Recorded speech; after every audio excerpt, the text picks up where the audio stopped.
There are few greater challenges than saving lives after serious injuries. You're shot, you have to go to the operating room. I'm Dr. Kevin Fong.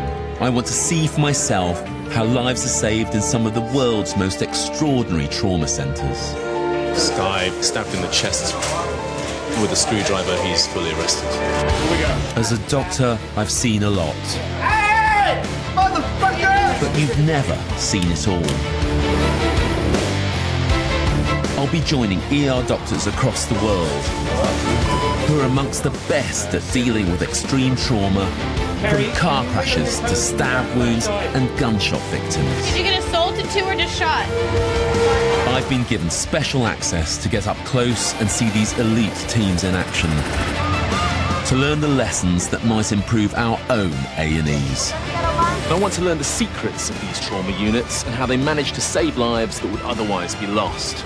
I want to show you the world of trauma medicine through a doctor's eyes. And trauma is something or a series of things that have happened to an individual that has made one lose some sense of freedom. And with that freedom, meaning maybe has lost some sense of agency and meaning. In that vein of how we use the word trauma, there's so many things that can be encompassed by that word. But when I think about who's sitting in front of me, and when I think about, what happened to you, really the thing that is what I would label as trauma is what happened that contributed to your loss of freedom.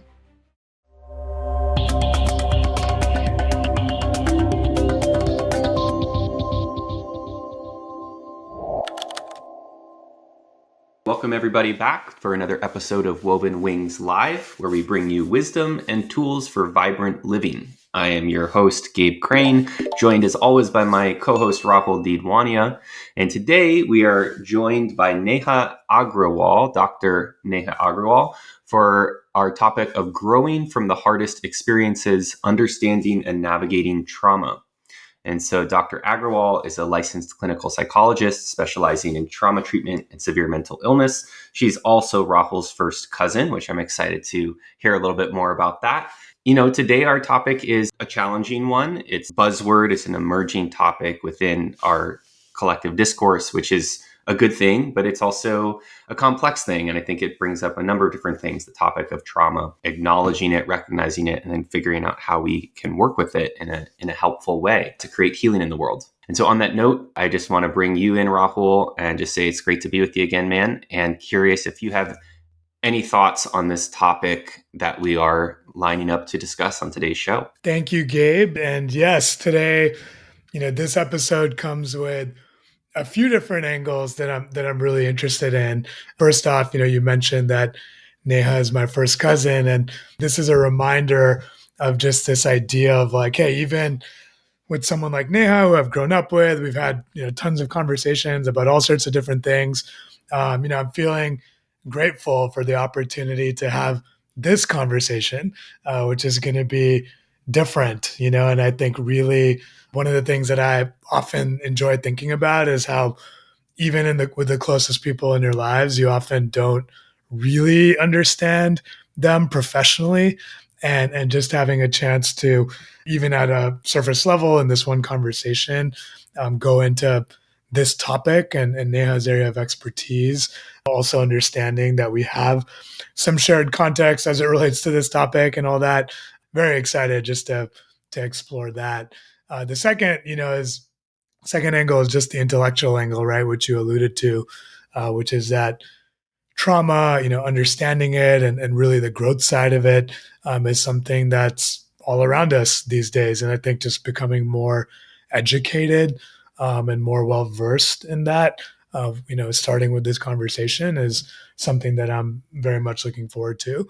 And then finally, I think, as it relates to that growth side, this idea of being able to grow through and actually, from trauma or anything that falls in that camp is very interesting to me, even from a professional angle. So while I'm not a therapist or a counselor in coaching, certainly there's an element of going inwards and sort of rewiring ourselves and building narratives and inner sort of orientations of energy that are self-serving or positive in the direction that we want.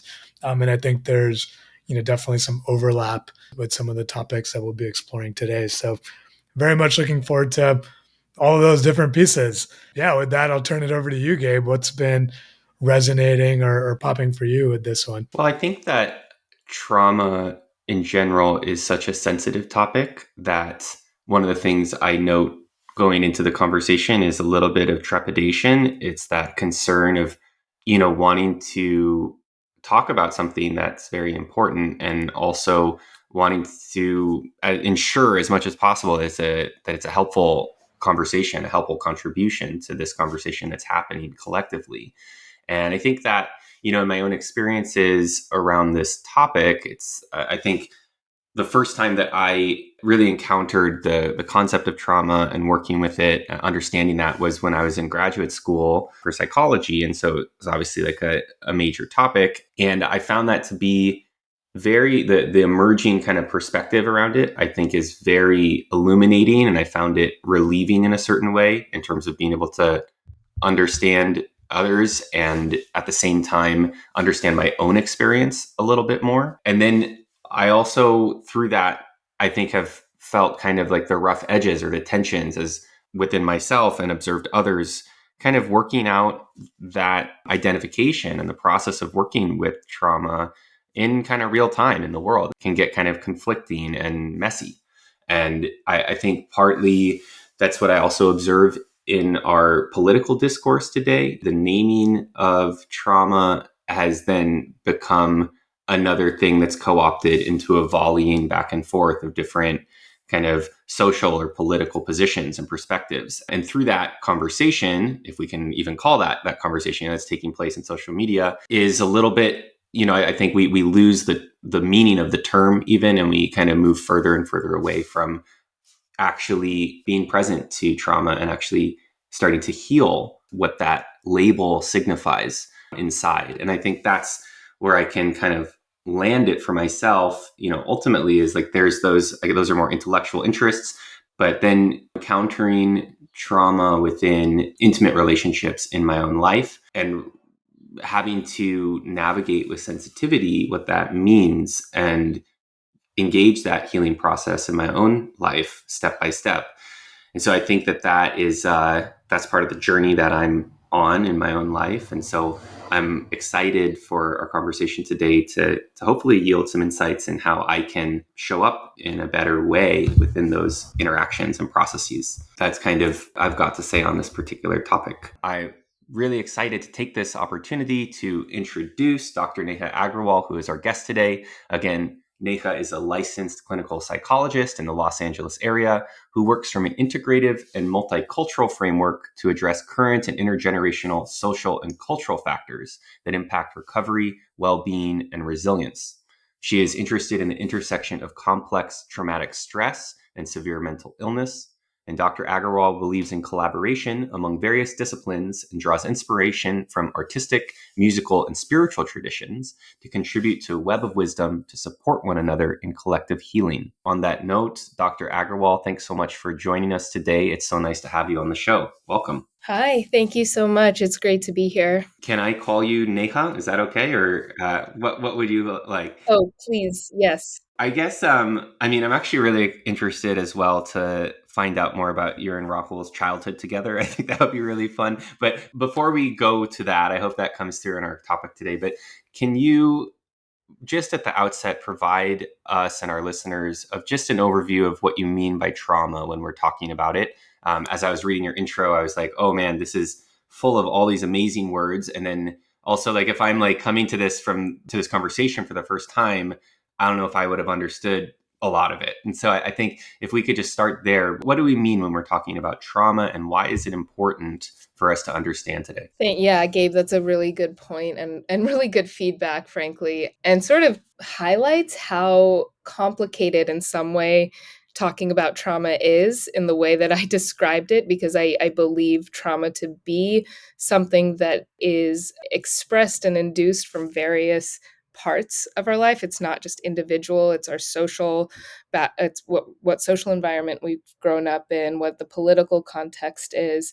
And so there's multiple layers, but let me just, distill it to something that I always conceptualize as, and trauma is something or a series of things that have happened to an individual that has made one lose some sense of freedom. And with that freedom, meaning maybe has lost some sense of agency and meaning. In that vein of how we use the word trauma, there's so many things that can be encompassed by that word. But when I think about who's sitting in front of me, and when I think about, what happened to you, really the thing that is what I would label as trauma is what happened that contributed to your loss of freedom and sense of agency. So that's broadly how I would kind of say it in a nutshell. Thank you. And with that term, that can mean a lot of different things.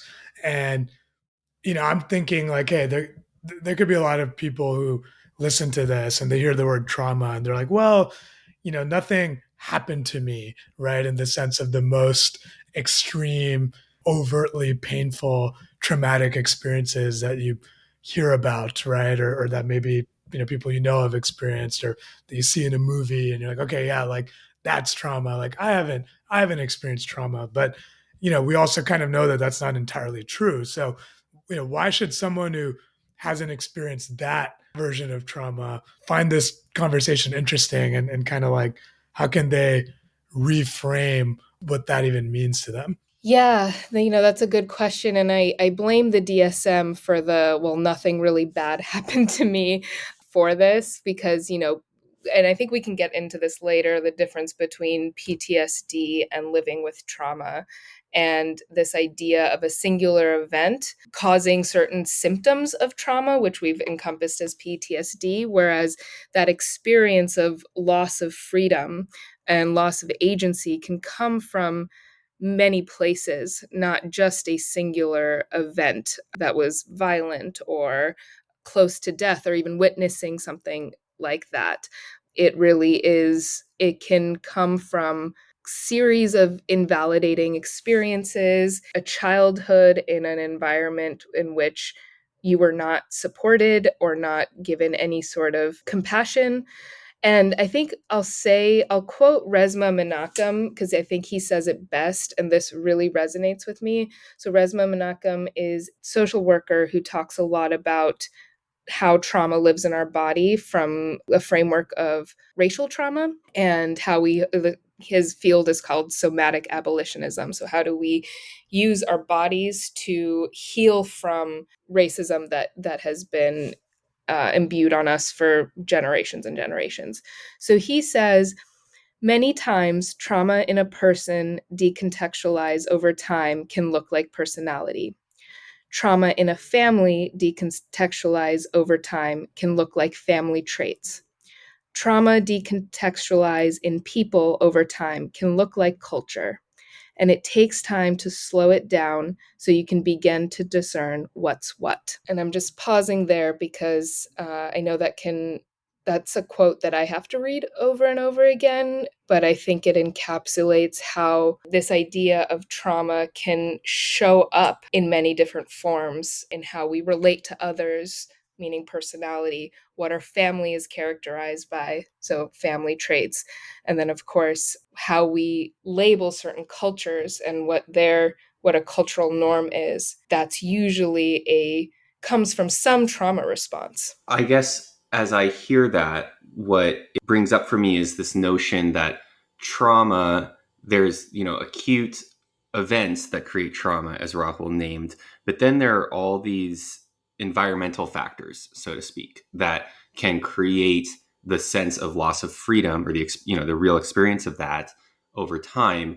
And that may be much more widespread and pervasive than we realize, that we may be awakening more and more to the fact that actually, like, in some way, so many people, nearly everyone, is dealing with some sort of wounding in a way that kind of takes them away from their some sort of idealized sense of full soulful health. And that's where I'm curious your thoughts on this, because part of me, when I hear that, says, wow, that's amazing that we're starting to become aware of how that actually is happening throughout our culture. And we start to see how much we actually have a traumatized culture, or that our norms, as that quote that you named, really highlighted, our norms that we accept as normal or relatively healthy are actually not, right? And that there's actually so much more to gain from there. But then on the same time, I have heard, as I talked about in the intro, these kind of back and forth debates and arguments about that. I think that there's then a response from different sides of that, social conversation. One is from people who are suffering from particular acute trauma, thinking about people coming back from war zones in Afghanistan and Iraq, or people who have suffered through what are hopefully not, within the main norm of people's expectation, or, people's lived experiences in their home life and their childhood. And that they've had these acute experiences that if we start talking about everybody as traumatized in some way, it kind of waters down and takes away from an important distinction that's supporting those people in their own healing. And then on the other hand, there's this kind of far right. I mean, I guess I'm just kind of, I'm imagining this, but I take it from like kind of amalgamation of a bunch of different quotes and things that have unfolded over the Trump years and all of that, where it's this pushback against, that we should think about ourselves as traumatized or open up with more sensitivity to that. That's all this kind of, it turns into a political thing. That's like this kind of touchy-feely thing that's inappropriate or not true. And so I guess I'm curious if you could just help us understand that. Is it a healthy thing for us to think about the fact that actually everyone, including maybe some of those far-right pundits, are dealing with some element of trauma that's created the kind of responses that they're locked in? Can you help us kind of make sense of all of that?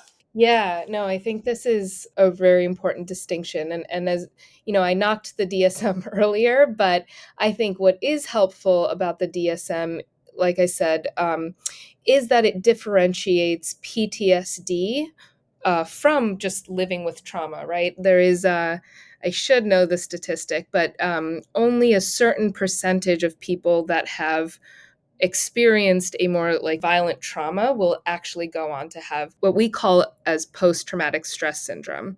And it's always shocking to me that PTSD came into the DSM I think in like the 80s, and the Diagnostic Statistical Manual, which is American Psychological or Association. So it's how we diagnose people. So what are the criteria for various psychiatric disorders? So this is where you would distinguish just being depressed from clinical depression, or being anxious from generalized anxiety disorder, things of that sort. Yes. It came. So this idea of this diagnosis, this mental health diagnosis of post-traumatic stress disorder, came into this diagnostic manual starting in I think the 80s. And that's just clearly trauma. Whatever the experience of trauma has been present since the origin of human human nature, human species. I think it's also the Buddhists that say like birth is the first trauma we experience. We, as both for mother and child, right? The child is exiting this safe space and becomes vulnerable to a whole host of danger. And that's our first experience. That's our first traumatic experience, right? So that's almost on one end of the spectrum, in that literally every person has experienced a form of trauma of being taken away from a safe environment. I think people have been living with trauma for so many years, all of this, and I also wish I was more of a scholar on the history of diagnostic criteria and how people defined and understood what we would see as like PTSD in the past. And I'm sure people were, imprisoned or jailed, or, for any sort of mental health diagnosis, people usually see them as othered. But starting in the 80s, and this is after we see, taken from soldiers and coming back from war, they're having these symptoms of re-experiencing a memory. So feeling like you were back there, having these flashbacks. Basically, that the trauma, the experience is still happening, right? Even when you return to a safe environment, that re-experiencing that hypervigilance, which is kind of always being on edge, the nightmares, the what I would call hyperarousal state, that you're always in a state of threat, are some of the main criteria of PTSD, along with avoiding certain triggers as to not get you back into that fear state. That's kind of when we think about someone who is really unable to function because of their experience with trauma. There is a constant and persistent re-experiencing of the traumatic event, whether that's in memories or thoughts or in the body, right? A lot of arousal symptoms in the body. And then you become kind of avoidant to the point where you might not be able to function in your relationships, at your job. You are maybe turning to substances to cope with all of these really, really horrific experiences. And so that, again, that is what I would call PTSD, which is one form of living with trauma. And again, like, we can look up the stat, but there's only a percentage of people that go on to actually have these experiences of PTSD, or get diagnosed with PTSD. And that doesn't mean that other folks aren't impacted by a traumatic event, even an acute event, or what if I were looking at broadly this idea of losing freedom and safety, that they aren't living with that and holding that in their bodies, minds, and spirits in another way. You know, as we're talking, I'm kind of thinking, like, just as we make that difference between being depressed and being sad to someone that's really suffering from major depressive episode, there is this idea of PTSD, which might be the more what we see in the media, what we see as like that very heightened state of living with trauma, versus what are the more insidious trauma responses that we see in a lot of people. I'm happy to go over those trauma responses and if that's helpful. But that's what I would have to say in terms of, I mean, and like you said, it's a both and. Like, I think it's really important that we understand our social context and our environmental factors and how they impact us instead of pathologizing people. So again, using trauma more widely to know that there's always something that contributed to the way that someone's personality structure is, and also to recognize the really extreme state of living with PTSD and how debilitating it really is. Yeah, what I'm really taking away from what you're saying there, Neha, is that both and piece, right? So it's like, hey, in the conversation around trauma, it's okay to be able to talk about it in both ways, right? Which is, hey, there is this extreme trauma that, falls in the diagnostic realm, in the realm of professionals like yourself, where you're really seeing it expressed in a very like overt, constant, debilitating way.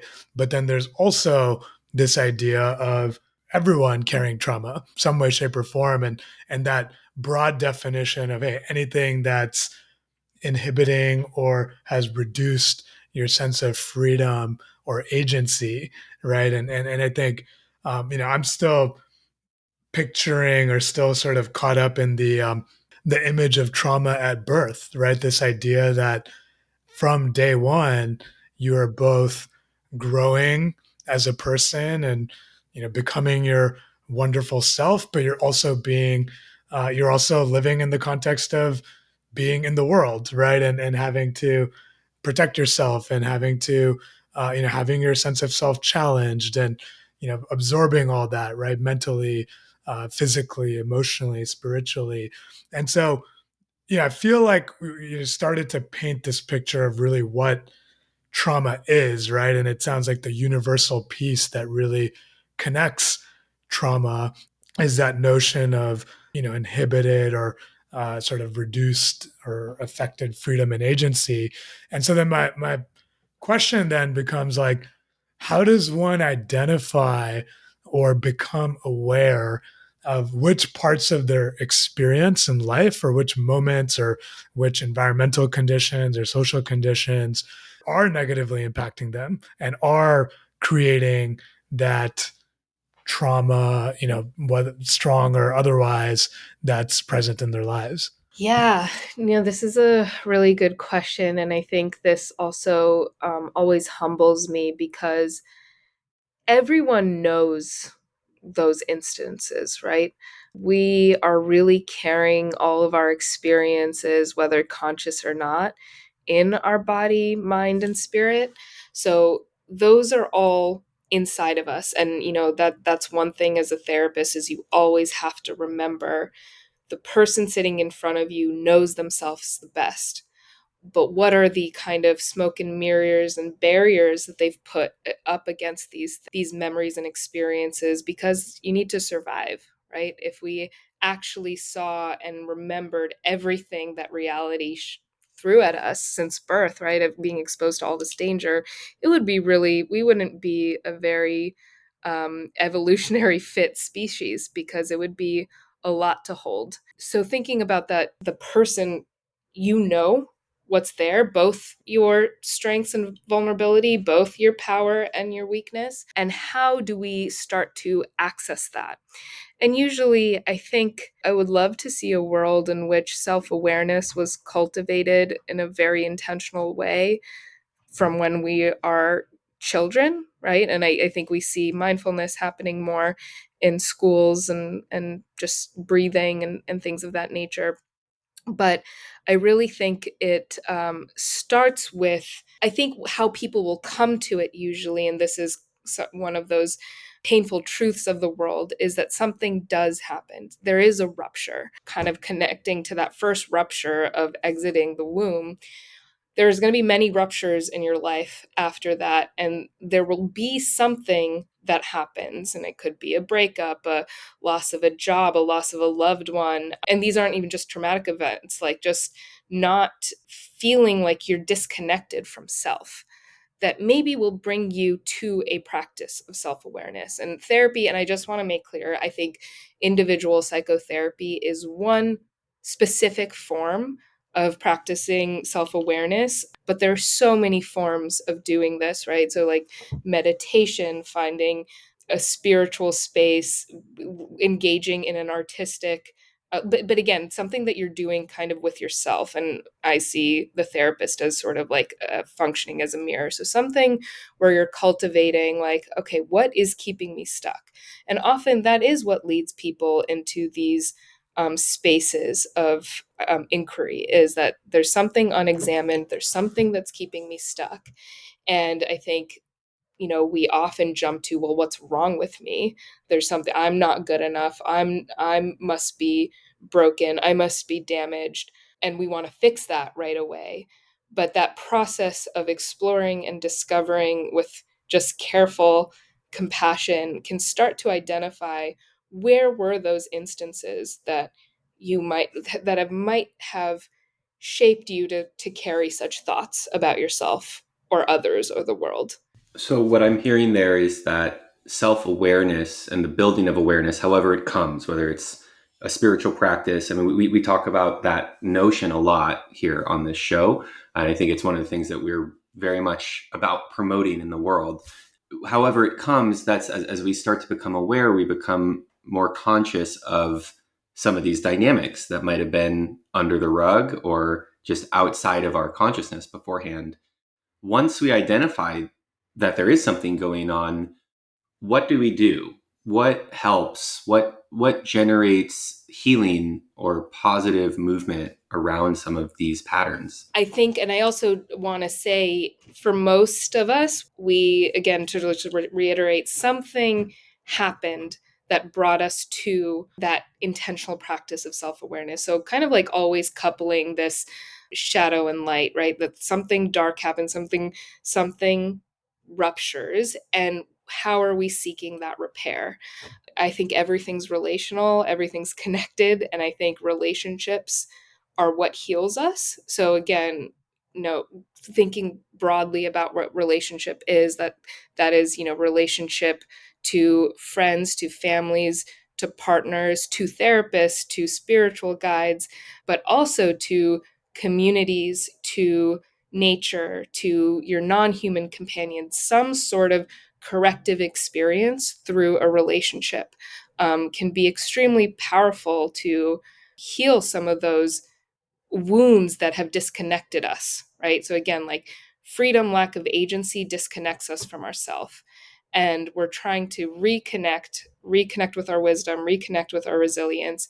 And usually it's hard to do that just on your own. Of course, we're all about building a relationship with yourself, but this notion of like self-love coming out of nowhere, that's, or just coming out of buying things, is a really big issue. That's a whole other podcast, but healing through relationship and being brave and transparent in relationship. And again, reclaiming your story. And that's a big piece of this. I actually came into clinical psychology because I wanted to be a documentary filmmaker because I was interested in people's stories and how they shaped them. And I really think a huge part of healing is having agency of your own story, owning it rather than it owning you. There are a couple of different concepts in there that I'm trying to string together. I mean, that piece you just mentioned there at the end around owning your story, right? I think there's that idea of like, once you own it, it no longer owns you, right? There's no, you are now in the position where you can choose your relationship with that story or that event or that idea. And I think I'm trying to connect that with the piece around relationships that you mentioned. I'm going to, kind of tracking this flow here. It's like you have some practice, or rather, even before that, something happens which leads you to want to examine something in your life, right? Some rupture, I think is the word you used. And so rupture happens, you then engage in some sort of a practice to bring awareness to something that's maybe deep seated or deeply rooted. And that's the moment of finding the thing, and then this idea then of creating ownership or using relationships for healing. How do those things interplay? So I guess I just want to go a little bit deeper into like what that looks like and what's happening under the hood. Yeah. And I really like that you brought it to that because, if we're talking about storytelling, there would be no storytelling if there wasn't the listener, right? Who are you telling this story to? And that idea that someone is there to witness you, to hold you, to be curious about you, that's what can motivate you to start shaping that context, right? I mean, you think about like the observed particle behaves differently or whatever that physics concept is. There is such power to bearing witness and to listen to someone's story. Like I said, we know ourselves through the reflection and compassion of the other or the others.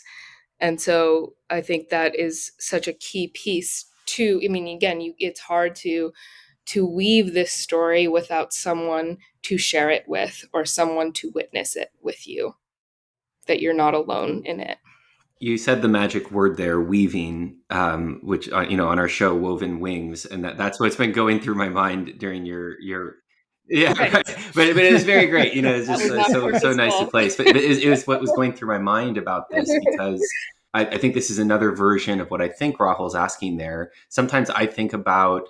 I've heard other people talk about this in this way of the spiritual process. There's kind of a vertical dimension and a horizontal dimension. The vertical dimension is the personal, the meditative, right? The connection with ourselves or with something that's bigger than ourselves that we find within. And then there's the horizontal dimension, which is the weaving. It's the storytelling. It's the being witnessed and bearing witness to others. And I think on this show, again, we're in the process of weaving wings. That's the whole purpose of our show here, is to try to do that in the space with you today, Neha, and with our other guests and with our listeners, that there's a process through doing that. Actually, in many of the ways that you described, for us around doing this together, Rahul and I, creating a listenership. There's a lot of kind of the storytelling and relationship elements that you're naming.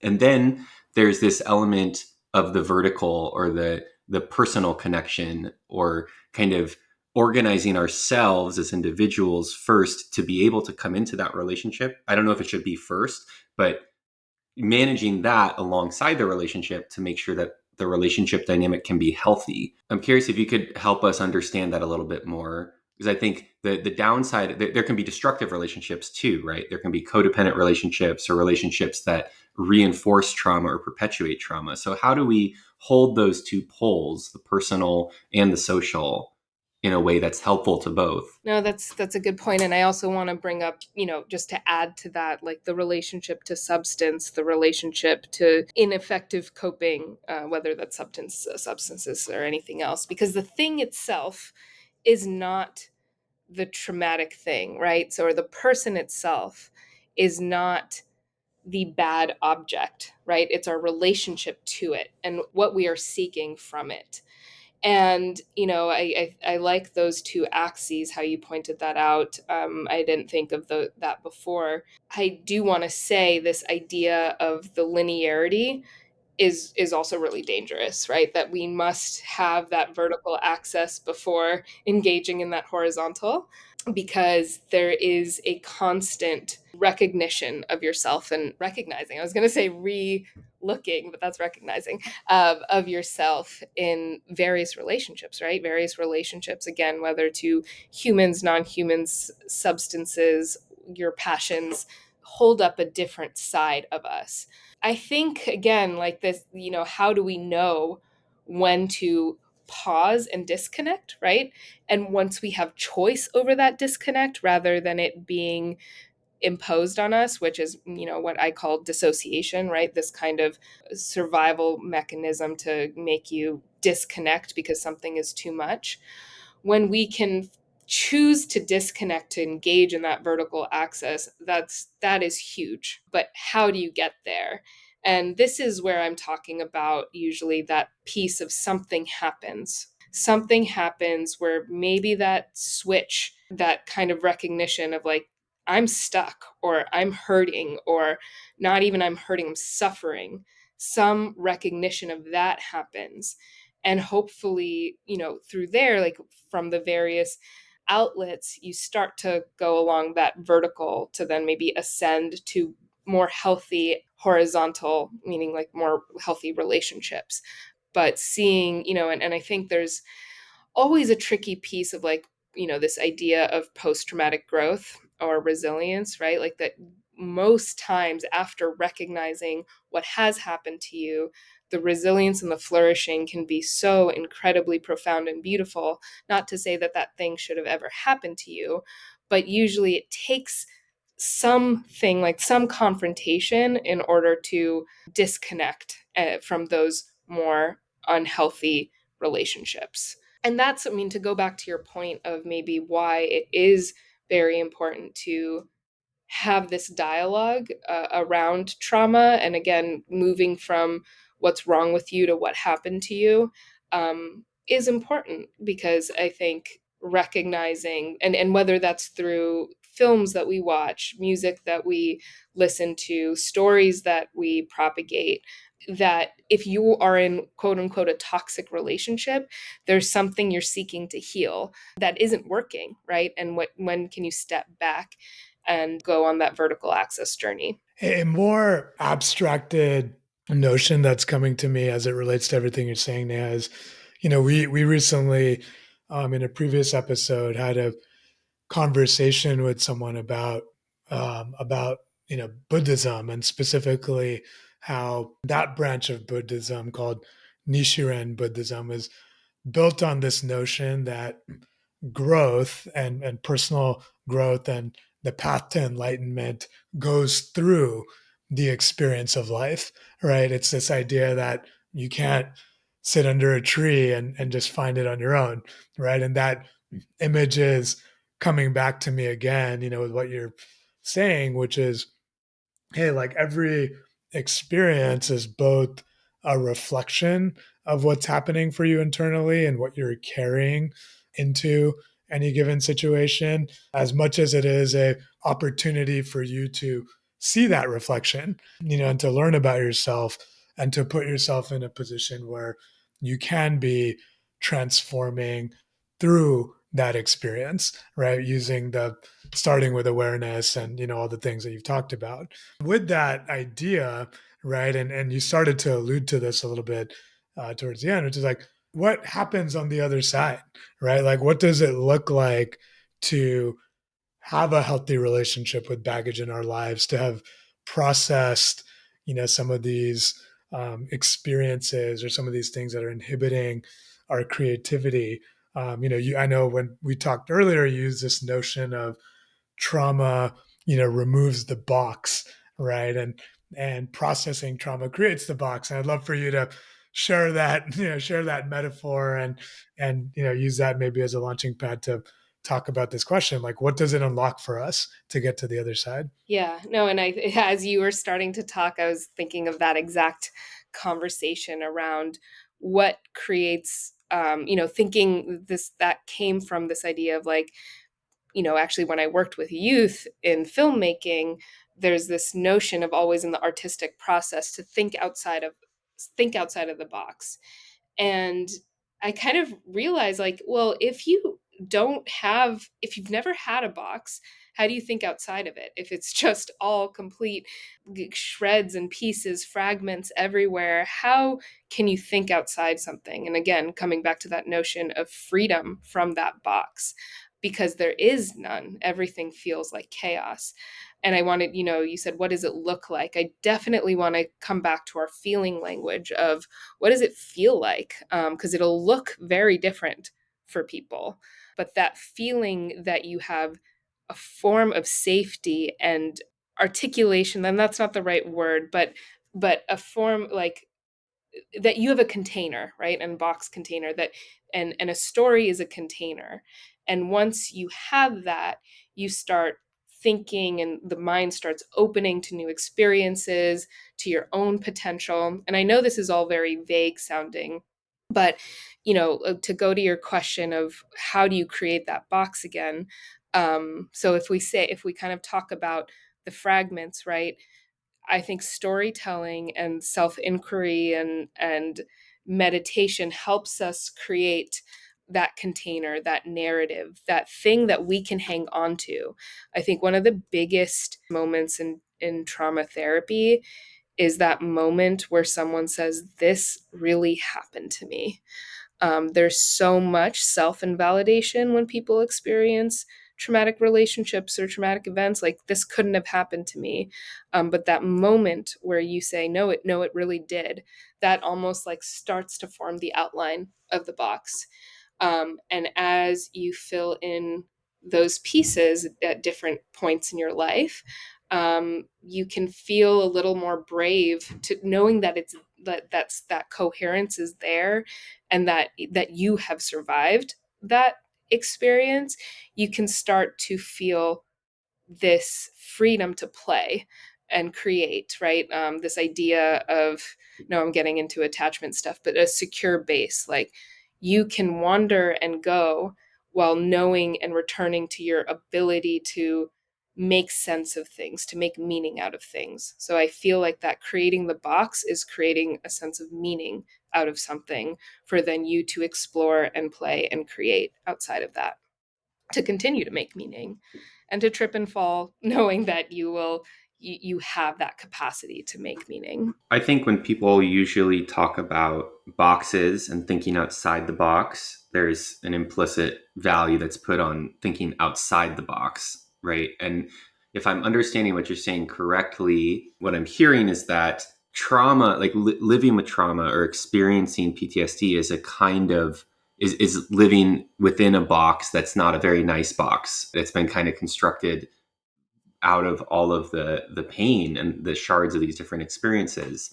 And so as you start to think outside the box of that, you maybe get to emerge into a different box, a new box, a box that works better, that's more coherent, which creates the space, as you said, for freedom to play, to explore, to trip and fall. a box that's more conducive to the experience of your freedom. Is that correct? So yeah, it's interesting. Like, yes, I think trauma, that idea of living with trauma keeps you in a perceived safe space, but it's definitely not space because it's filled with shards.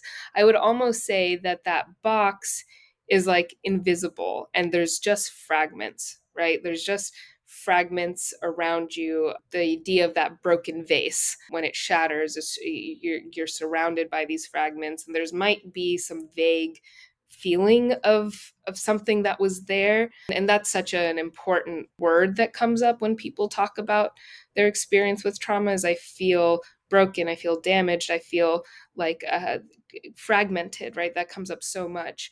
And how you start to pull the pieces together to form that structure again, that scaffolding. So in to take the vase again, this is an ancient Japanese art of kitsugi. You build back the vase, so you build back the box, and thinking outside of it, now you have that safety. Is what can I play with? So that art of kitsugi is lining those cracks of your vase with gold. So it creates something brand new, but you sort of have to pull together the fragments to create that box again, and then lining and solidifying it. And the newness that comes out of it is with the gold that highlights the cracks. Thank you. I think my mind's going some different places right now. I mean, I find myself when I'm in these kind of conversations, sometimes feeling very challenged. Like, wow, this is so pervasive and such intense material that we have so much broken in the world.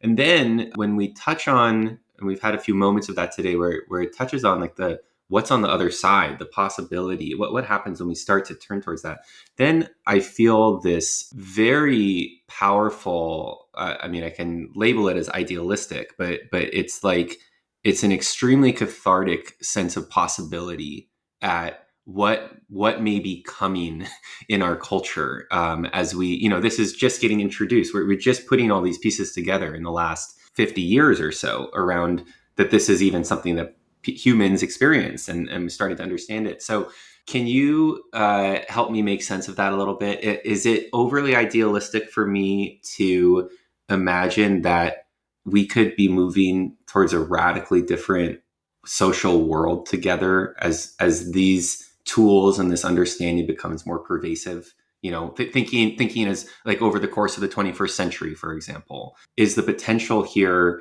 for something truly transformational on the societal level? So what comes to me at first is actually a mutual friend of Rahul and I was talking about, in climate justice and in climate activism, the idea of envisioning a future in which we can live sustainably with our non-human companions and planet is so vital to that work, right? You need to imagine and envision possibility. That is such the word that's so important. That, and possibility also implies that that could be one possibility, but that the fact that there are different ways it could look like. But to have an envisioning something that you can work towards is such an important note. It's so important for us not to burn out, for us not to become apathetic, to not return to our fragments and sort of put our heads down and not experience kind of the beauty and experiences of like just being curious again of what could be there. And one thing about possibility too is, just as like a quick like intervention for people that might be struggling with possibility, is I actually think the idea of affirmations of I am, I am strong, I am beautiful, I am capable, it's putting a lot of pressure, right? The world will be safe. the world will come to a collective understanding. It's a lot of pressure, and in some ways, this untruth to yourself, because we don't know. We don't know what could happen. Safety isn't guaranteed. So I love asking the question, what if? So, what if I was strong? What if I was capable? What if, the world could be more harmonious, right? It gives us like that embodied sense of hope. Like it's even, I can feel it in my chest right now by just asking the what if, allows you to imagine. And once you imagine, right, like that, name it, the hope is that you work towards it. And since I am like a clinical psychologist, and parts of me dream of always integrating sociology and psychology and just like all the fields together because everything's connected, as I said. I do like to think of our microcosms of societies, right? So, and the first kind of social structure that we have is our family. And how do we recognize transformation in the smallest of our relationships, right? So again, within, I think, like our family system is so interestingly indicative of, our social systems and political systems, right? Like, and I used to have this thought, and this is speaking a little more to maybe my own traumatic intergenerational trauma. Like, if we can't heal the family system, how are we going to heal larger social systems like communities, like societies, kind of that expansion outward? And I think that momentum that causes that happens in your whatever is proximal can start to build upon that, greater outlook that you're talking about, Gabe, of could there be a radical shift? And reminding that radical does not have to be big, or, it's not quantity, but really radical change in small places is so huge. And so I really like to think about, the idea of healing within a family and how that maybe then expands to healing in your community and then healing in your city, whatever it is. I'm thinking like, how we need to, after Trump was elected, everyone sort of was like, okay, we got to focus on local politics because everything seems so crazy in the world, but let's kind of focus on what's here in front of us now to give us that sense of agency and rekindle kind of the fire that we have capacity to change.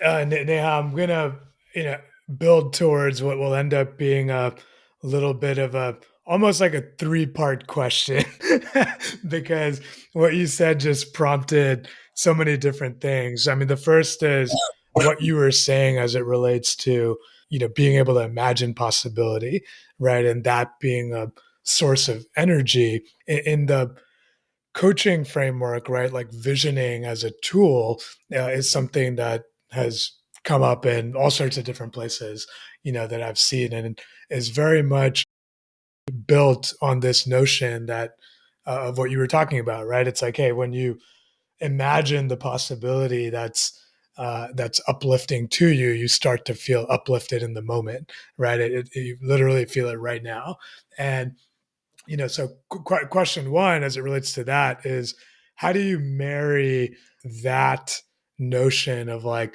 looking ahead, imagining possibility, finding energy and inspiration and excitement, from that, with looking backwards, right? And understanding what happened to you and going through the coping or the healing process. Like, how are those two processes complementary? And actually, maybe I'll just leave it at that before jumping into anything else. Yeah, and I think I actually surprisingly have a very concise response to that, is that we take a look at our past to understand our present so we can then shape our future in a way that is more connected to our values. I love it.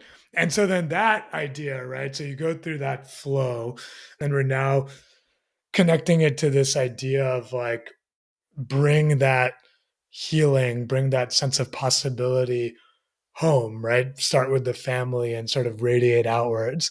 And Radiate. That was the word I was yeah, really and searching for. and that notion, Yeah, on the yeah. one hand, is very intuitive, right? It's like, got to start there. That's where it's closest. That's where it's most natural. If you can't do it there, can you do it elsewhere? That all those notions come up there.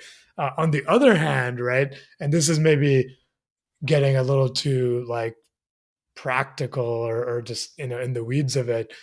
When I think about this idea of healing at home, right, and you and I have now this is maybe where some of our shared context comes in. It's it's Right way, segue right. You guys are yeah. cousins. So, Gabe, like Neha and I have had countless conversations, talking about the healing that needs to occur at home, right, within our families, and in some ways, that can feel like a more challenging, more insurmountable battleground, or not that's not the right term, but you get what I'm saying, like place, right, to be focusing on this healing, because in a way there's sometimes too much comfort, not enough receptivity, not a willingness to engage in that process, maybe not a respect, right, that, or all those different things that I think are core to a collaborative, relational, woven process that we've been talking about. So yeah, I'd love for you to just speak to that, these two sort of paradoxical ideas. Yes, and love paradoxes always. It So I want to start with this idea of like kind of escapism and how that is a trauma response, right? We have fight, flight, freeze, or fawn. I actually think flight is meaning kind of leaving something because it's too much, is very, very pervasive. And to kind of go outward and come back in is, there's often this, one time I was at working at BMC, and there was a grand rounds on talking about mental health in space as the new frontier. How are we going to address the mental health of astronauts when they're out in space, and when we eventually maybe go there? And it was such a weird tension, because the lecture before that was, how are we working in like global mental health, right? Like all these places, like how are we working on making sure that our population here is doing okay? And I think sometimes this is called like the space Africa problem. Like, how do we like, is it ethical to start thinking about things outside of our planet, and new frontiers, when we've barely been able to kind of feed and sustain what we have here on Earth, right? And I love thinking about space. So it's not, so that paradox of like, yeah, it's important to think about, but not forgetting that we are going to learn from our own, not escape it, not from an escapist mentality. And to kind of concretize this a bit, I'll speak for myself, but I can also speak for a lot of my friends, and maybe people in my communities, of we often are trying to escape something wounded at home, and we are trying to maybe put our escape into a new relationship, right? New family, work, something that's outside, but yet it keeps popping back up.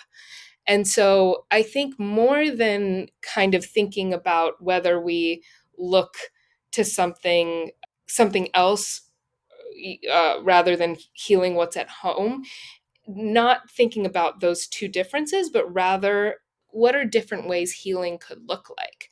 So healing in our family system, Rahul, for example, I don't think that's going to mean everyone achieves a certain level of self-awareness, right? That may not be like, we have to kind of take this idealized version of healing and kind of make it into what works in your context. And for the folks that are intentionally, putting effort or giving space to the healing process, for us to shape what that would look like. And I think you and I are on that journey in our family, is what is kind of grieving in some way that there are some things that will not change, or at least in our generation, and clearly did not change in our parents' generation.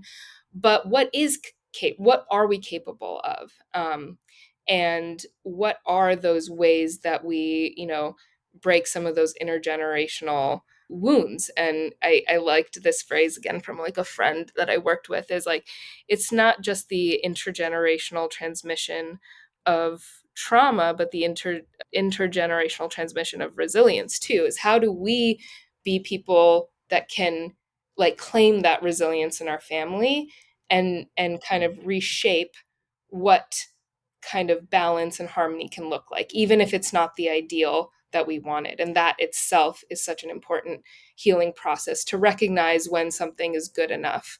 And I remember I was at this like John Kabat-Zinn meditation thing during COVID, and one of the, we're talking about meditation, and how do you get people to do what you're doing because it's so powerful.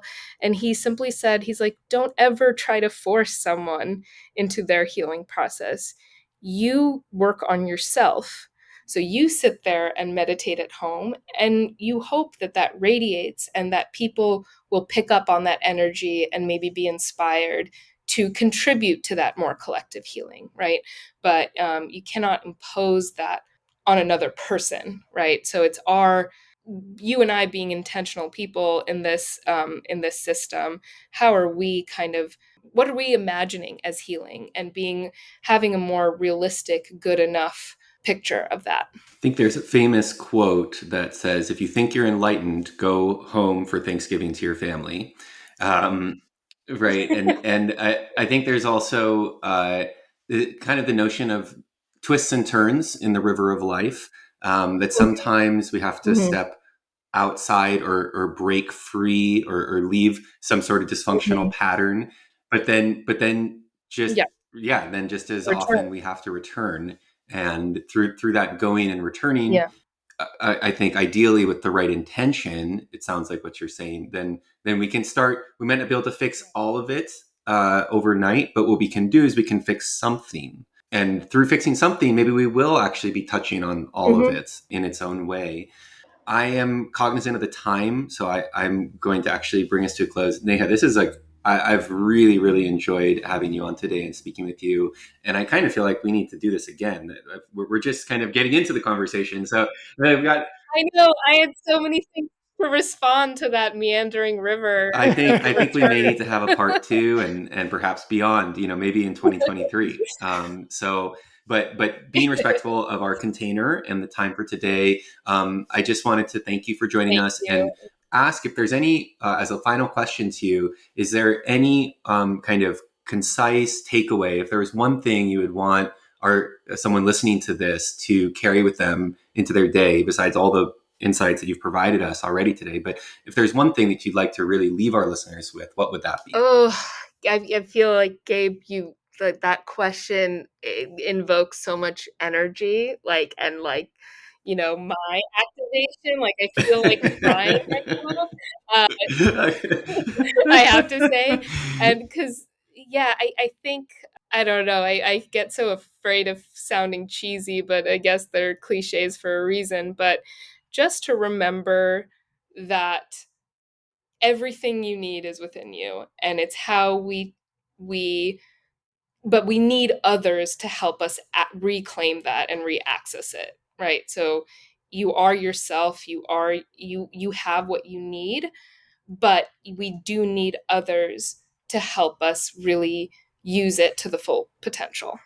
Beautifully said, Neha. And thank you. I just want to echo what Gabe said. Thank you for being a part of this. Definitely excited for the next version or the next installment of it. And again, just I'm feeling that gratitude again to be able to have this kind of a conversation with you. And thank you for just all the insights and the wisdom that you shared with us today. I thank you guys so much. There's things that I got to kind of articulate that I never maybe had before. But next time, Rahul will air out our family drama for everyone. Gabe can't wait. I know.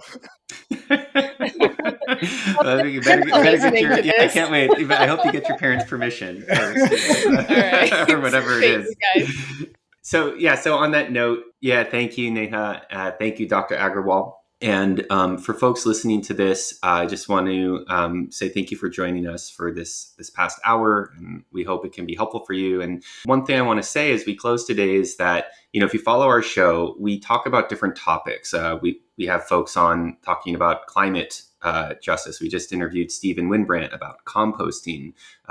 We have talked about spiritual texts, and sometimes it might seem kind of disparate, but what today's episode really reminded me of is, all of these topics really are linked, and they are about the process of healing our world together, starting with each of us individually, and then in relationship with one another. And that's what spreads its web out to encompass the planet as we go along. And so, as you're going about your day, I hope all of this will resonate with you, and just thinking about where you are at in your system, in your dynamic. What is being asked of you? What is one thing where you can make a positive contribution, not necessarily to healing the planet or everything in the universe, but specifically you and your life and your relationships, so that it can help us all. And so on that note, just want to thank you again for joining us for another episode of Woven Wings Live. We will keep bringing you episodes and hoping to feed this movement in the world. So thank you, and we will see you next time. Take care. Bye-bye.